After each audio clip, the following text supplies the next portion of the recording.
Boroa Boio! Olá, queridos amigos e seguidores que com tanto carinho e respeito acompanham os nossos vídeos aqui no nosso canal no YouTube, o Casa da Boa Sorte. Sou Babá Ilessiriel Udile Zarcel, sacerdote do Templo de Ormila Facaidjó, Afiutitanhan, Otuauri de Templo, localizado em Cotia, na Grande São Paulo. Templo esse que existe desde setembro de 2012 e o nosso canal no YouTube que está aqui no ar desde setembro de 2015. É um prazer estar recebendo você aqui, você que já é inscrito no nosso canal, você que já acompanha e conhece o nosso trabalho, você filho do nosso templo, você consulente e você que talvez está nos assistindo aqui pela primeira vez, acompanhando esse vídeo, dá uma conferida em todo o conteúdo do nosso canal. Nós temos vídeos curtos, nós temos postagens e nós temos diversos vídeos longos no qual eu abordo a respeito da religião tradicional Urubá, compartilhando com vocês a minha vivência dentro dessa tradição religiosa ao longo desses 26 anos.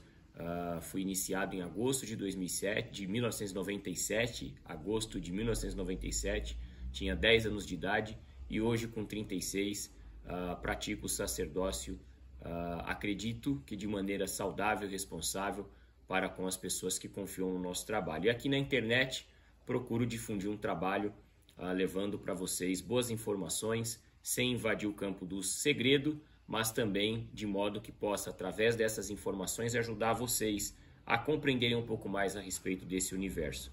Você que ainda não é inscrito no nosso canal, se inscreva, ative as notificações. Aproveito para dizer que a partir de 2024 nós teremos o espaço para os membros, onde nós teremos conteúdos exclusivos. Ainda não está aberto, assim que tiver eu vou divulgar, mas fiquem atentos, vai ser um prazer ter você aqui como membro do nosso canal, tá bom? Queridos, o tema de hoje é egrégora. Por que eu decidi falar disso? Porque eu sempre usei essa palavra, principalmente com os meus filhos. E eu me preocupo muito pela forma como essa palavra tem sido empregada ou utilizada, e principalmente também a respeito de algumas frases feitas, palavras prontas, que muito mais induzem as pessoas a acreditarem em coisas que não são tão reais. Então fica comigo aqui do princípio ao fim, que eu tenho certeza que seja você sacerdote, devoto, simpatizante da religião tradicional ou de qualquer outra tradição religiosa, você vai entender muito a respeito do que nós iremos abordar. Primeiramente, egrégora é uma palavra grega, né? Que está muito ligado à energia de um coletivo, tá? Na cultura iorubá, nós prezamos muito pela coletividade. Nós temos a família, que nós chamamos de Ebi, nós temos o clã, que nós chamamos de Idili, nós temos o grupo, que nós chamamos de Egbeaye, que é o nosso grupo da terra. Então, a vida dentro da cultura iorubá, ela é muito coletiva. Obviamente que se compreende e que se respeita a individualidade do ser, mas jamais a individualidade do ser irá se sobrepor sobre a coletividade da sociedade em questão. E a egrégora, ela está muito relacionada a isso. Só que falar de egrégora não é simples. Então eu peço a você que preste atenção para que você possa compreender. Primeiramente, a Essim Orixá Ibilé, a religião tradicional urubá, ela possui uma egrégora tanto ancestral, que são todos aqueles sacerdotes, devotos e seguidores que já praticaram essa tradição, como uma egrégora coletiva que envolve os membros que praticam essa tradição religiosa pelo mundo todo. Hoje nós temos religião tradicional urubá sendo praticada, obviamente, dentro das possibilidades daquilo que é possível em cada cultura e sociedade, em vários países, não apenas na terra iorubá e no Brasil. Então essa coletividade, ela está conectada. Essa é a coletividade ou a egrégora da religião tradicional urubá. Só que dentro dessa egrégora, existe a egrégora, por exemplo, dessa tradição na terra iorubá, dessa tradição no Brasil, dessa tradição na Venezuela. E além disso, existe a egrégora da família, do clã, de cada clã, né? É muito importante as pessoas compreenderem isso, ou seja, eu possuo um clã, né? E eu pertenço a um clã. Eu pertenço à família Ifakayejó, que é uma Ijorumi lá muito conhecida na terra Yorubá. Então, eu pertenço a essa egrégora. Só que além de pertencer a essa egrégora, eu tenho a minha própria egrégora, a do meu templo, que é formado pela minha energia, pela energia das pessoas que me acompanham e, consequentemente, pelas ritualísticas que nós desenvolvemos lá dentro. Isso forma a egrégora do meu templo. Então, o que eu quero dizer com isso? Uma egrégora, consequentemente, está inserida em outra, e de uma forma ou de outra, uma interfere e influencia na outra. Consequentemente, uma pessoa que passa a frequentar o meu templo como um membro filiado, ele passa a pertencer a essa egrégora. Consequentemente, essa energia coletiva tanto vai trabalhar para auxiliar ele, como também para cobrar ele, como essa pessoa também vai começar a trabalhar para essa egrégora. Eu costumo ensinar no meu templo que são elos de corrente. Se uma rompe, prejudica toda a corrente. Então, a egrégora, nós falamos da energia coletiva e nós falamos da energia espiritual e humana. Espiritual por quê? Porque os orixás é um panteão. Consequentemente, esse panteão possui uma egrégora. Só que, olha que interessante, a Umbanda cultua orixá, o Candomblé cultua orixá, diversas outras religiões cultuam os orixás. Por mais que os seres espirituais sejam os mesmos, de acordo com as práticas, as liturgias, a egrégora é modificada. Então é muito importante as pessoas compreenderem isso. Quando você está ali num ritual de Umbanda para orixá Inhansã, quando você está num ritual de Candomblé para orixá Oiá, ou quando você está num ritual da religião tradicional Yorubá para orixá Oiá, você está sem dúvida cultuando o mesmo ser espiritual, porém em egrégoras diferentes. Tanto ancestrais, porque a ancestralidade da Umbanda é uma, do Candomblé é outra e da religião tradicional Yorubá é outra, como também coletiva, porque são pessoas diferentes, e espiritual, porque aquela divindade ela vai se manifestar ali de acordo com a egrégora que ela está representando naquele momento. Por isso que, por exemplo, as pessoas me questionam, Babá, o que justifica uma pessoa que tem ali uma incorporação de Inhansã na Umbanda, uma pessoa que tem a possessão de Oiá no Candomblé e uma pessoa que tem a possessão de Oiá na religião tradicional Yorubá ser diferente? Nós estamos falando do mesmo ser espiritual, mas que está sendo acessado por ritualísticas diferentes, consequentemente por egrégoras diferentes. E aqui eu não estou dizendo que uma é melhor que a outra, eu estou falando de diferente. Então é importante as pessoas compreenderem isso. O que faz a energia de um templo de religião tradicional Yorubá ser uma e um outro templo da mesma tradição ser outra? A egrégora daquele lugar, a energia coletiva daquele lugar. E isso pode tanto ser benéfico como maléfico. Por quê? Tem casas que as pessoas são iniciadas e 10, 15 pessoas se dão super bem. Mas 10 ou 15 pessoas podem se dar super mal. Isso não está relacionado se aquele lugar tem axé, tem força, tem conhecimento. Isso está relacionado a como aquela coletividade acessou aquela energia individual que está entrando e como aquela energia individual que adentrou aquela coletividade está sendo acessada e está acessando aquela força. Existem templos que iniciam 1.000, 2.000, 3.000 pessoas por ano, em média. Dessas, quantas ficam? Nem as que ficam porque o lugar é incrível, e nem as que saem porque o lugar é péssimo. Simplesmente não houve ali uma compatibilidade. E isso dentro da espiritualidade, queridos, é muito real. E é importante que as pessoas entendam e compreendam isso. Dito isso, quando nós falamos de egrégora, nós falamos de egrégora ancestral familiar, né? A egrégora ancestral familiar, qual que é? É aquela da família que você pertence. Você tem ancestrais, né? Nós falamos da egrégora religiosa, que é a religião que você pratica, que é aquela coletividade na qual você está inserido. Nós falamos da egrégora social, que é a egrégora das pessoas com quem você se relaciona. Nós falamos da egrégora espiritual, que está relacionado tanto à sua espiritualidade, como a forma como você manifesta isso, tá? Nós falamos da egrégora dentro de um coletivo, ou seja, dentro de uma coletividade existe egrégora. Então nós convivemos com a energia coletiva, tanto espiritual como material, 24 horas por dia. Só que na religiosa existe um peso maior. Por quê? Porque na religiosa você tem um número de pessoas ali conectadas, buscando algo em comum. Ou que deveriam estar ali conectadas, buscando algo em comum. Então isso é muito influente na sua energia individual e, consequentemente, a sua energia individual é muito influente naquela egrégora. Mas por que eu estou falando isso tudo? Chegando agora a um pouco mais de 10 minutos de vídeo. Para que você que está me assistindo possa compreender. Babá, é possível eu, que não tenho uma ancestralidade africana, eu ser cobrado pela egrégora da religião tradicional Urubá para que eu seja iniciado no Ifá, em algum orixá ou em Egbeorum?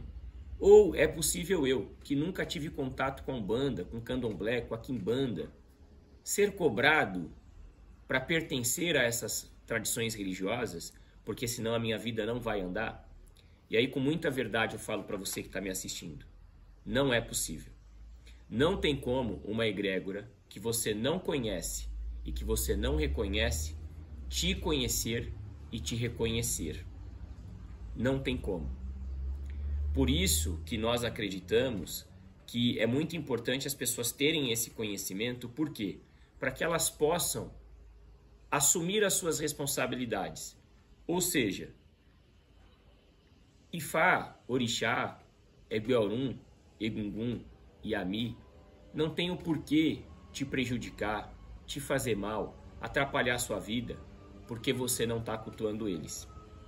Isso é uma crença absurda. O que consequentemente pode acontecer é, no mínimo, por você não cultuá-los, eles não estarão te protegendo. Mas se você tiver alguma outra proteção, não há a necessidade, a precisão de você ir atrás dessas energias, se não há da sua parte uma compatibilidade para com isso. E por que eu estou dizendo isso? Porque existem muitas pessoas que não são adeptas ao sacrifício animal, que não são adeptas a algumas liturgias da religião dos orixás e que muitas vezes se sentem na obrigação de serem submetidos a esse ritual porque alguém colocou na mente delas que se elas não fizerem isso, elas podem morrer, elas não vão ter sorte, elas não vão ter prosperidade, elas não terão possibilidade de conseguir coisas boas na vida. O que, infelizmente, gente, é uma grande inverdade. Porque, vejam bem, eu estive na terra Yorubá e convivo com Yorubás há muitos anos. Eu vi vários Yorubás que os pais eram Babalaú, Babaolorixá e Aulorixá, a mãe, e eles são muçulmanos e vivem a vida normalmente. E eles poderiam ser cobrados pela egrégora ancestral, uma vez que os ancestrais deles tinham essa prática. Então, se eles que são eles muitas vezes não são cobrados, haja vista que 52% da terra Yorubá é muçulmana, 48% da terra Yorubá não, da Nigéria, 48% é cristã e 0, alguma coisa por cento pratica as religiões tradicionais, é muita ignorância se a gente não vier aqui com dados e com fatos para dialogar a respeito disso. Então não tem como você ser cobrado. Agora, é uma coisa que eu ensino a todo mundo que me acompanha. Quando você vai buscar uma religião espiritualista, você está vendo ela, consequentemente ela está te vendo. Da mesma forma que você cria expectativas em relação a essas tradições, a ancestralidade dessas tradições, como a espiritualidade que compõe a mesma, os seres espirituais que compõem a mesma, vão criar uma expectativa em torno da sua pessoa. Então é muito importante que eu digo assim, orixá é como uma casa de abelha. Se ele está lá parado e não está te fazendo nada, deixa lá. Agora, uma vez que você mexeu, tenha responsabilidade. E eu digo isso por quê? Porque muitas pessoas dizem, eu estou sendo cobrado pela egrégora cristã, eu estou sendo cobrado pela egrégora de não sei da onde. Gente, você só será cobrado pela sua egrégora ancestral. Então se preocupe, qual que é a sua ancestralidade? Se questione isso. Nós, como estrangeiros, podemos praticar a religião dos orixás? Podemos, mas nós temos que ter a consciência de que nós fomos para essa tradição por uma questão de escolha. Nós escolhemos, nós não fomos escolhidos. Ah, babá, mas eu fui numa consulta de Ifá e foi orientado que eu tinha que me iniciar. Tá errado. Ifá não impõe, Ifá orienta. Você buscou Ifá. Ifá não foi até a sua casa, bateu na sua porta e disse, vem me consultar. Quando você busca ele, pode ser que ali na consulta venha alguns Odu que traga como recomendação uma possível necessidade energética sua de passar por um processo iniciático. Mas isso não traz uma obrigatoriedade. Quando o sacerdote ou a sacerdotisa impor para você, o mínimo que você tem que fazer é falar, então me dá de presente. Agora, a orientação e a recomendação, ela pode surgir, porque toda vez que você consulta o oráculo ele vai apontar recomendações comportamentais e espirituais que, dentro daquela liturgia, vão auxiliar na melhora da sua predestinação. Mas é muito importante as pessoas compreenderem, não há ali uma cobrança, tá? E era isso que eu queria dizer aqui com vocês. Além disso, eu costumo dizer o seguinte, insisto no que eu venho ensinando na internet há muitos anos. Conhecer um sacerdote, uma sacerdotisa, faz a consulta, faz o ritual, vê como é que a energia dele vai atuar na sua vida. Se sentiu bem, depois de um tempo faz de novo. Depois disso, começa a frequentar aquela coletividade, para só depois de 1, 2, 3 anos você ser submetido ao processo iniciático. Isso que infelizmente as pessoas têm feito, de se iniciarem sem conhecerem direito o sacerdote, ou os sacerdotes iniciando as pessoas sem conhecerem direito elas, e consequentemente as pessoas se envolvendo em egrégoras que elas desconhecem, tem sido muito prejudicial, porque nós estamos perdendo a qualidade do culto por conta disso. Uma quantidade significativa de pessoas que estão se iniciando sem muitas vezes compreenderem o que de fato implica um processo iniciático e sacerdote iniciando pessoas que muitas vezes vão acabar se aventurando nas práticas religiosas e trazendo prejuízos à coletividade que envolve a religião tradicional iorubá. Por isso não tenha pressa. Existe uma cantiga que diz assim: é só nigbin fagungyu, é só nigbin fagungyu, igbin olawau, igbin olesse, é só nigbin fagungyu. O caracol gigante, ele não tem mão, ele não tem pé. Devagar, devagar, ele chega no topo da árvore, ele atinge o objetivo dele. Então vá devagar. É melhor ir devagar e você chegar no seu objetivo do que se você subir correndo e você escorregar. E aí você nunca vai chegar aonde você quer e aonde você precisa. Então é importante que haja essa preocupação para que você não acabe entrando em egrégoras que não vão te ajudar e também para que a sua egrégora não acabe deixando uma pessoa que muitas vezes vai desalinhar a sua energia coletiva, adentrar essa coletividade. É muito importante as pessoas compreenderem isso, porque nós falamos de energia, e energia é algo que está solto. Ninguém tem domínio e controle total sobre energia ou ser espiritual algum. A pessoa que bate no peito e diz não, porque eu sou, porque eu tenho, etc e tal, ela se acha o próprio Olodumare. E não é. O Olodumare é um só. Então é muito importante as pessoas terem esse entendimento para que desta forma a vida espiritual dela, né, e a vida espiritual das famílias espirituais que existem possa ser algo saudável, algo construtivo, algo benéfico. Porque a energia de um indivíduo pode prejudicar a de um grupo, como a energia de um grupo pode prejudicar a de um indivíduo.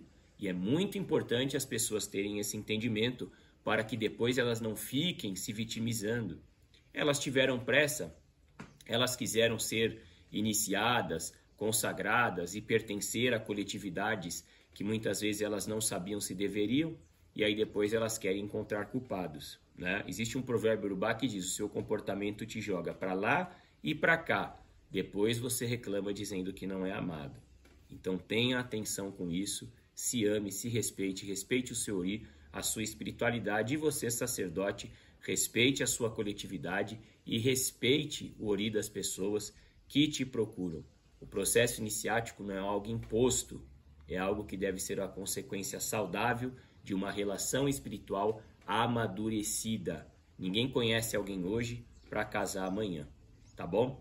Queridos, antes de encerrar o vídeo, eu queria agradecer muito a todos vocês por todo o carinho e respeito.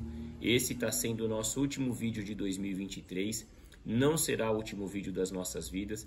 Desejo que o Olodumare e os orixás nos dê saúde e vida longa para que possamos, em 2024, desfrutarmos desta relação extremamente agradável que eu procuro ter com vocês e vocês comigo. Quem gostou do vídeo, lembra de deixar o like, de deixar o comentário e de compartilhar o mesmo pelo link original. E o nosso próximo vídeo, em janeiro de 2024, vai ser sobre ebó e magia. O que é ebó, o que é magia, quando que se usa um, quando que se usa outro, quando que se usa os dois, e dentro da tradição urubá, o que o Ifá e os cultos dos orixás nos ensinam acerca disso. Por isso, fiquem atentos e eu desejo um excelente fim de ano para todos vocês, boas festas agora no Natal e depois um bom fim de ano, uma boa entrada em 2024, que seja um ano que venha repleto de bênçãos para todos nós.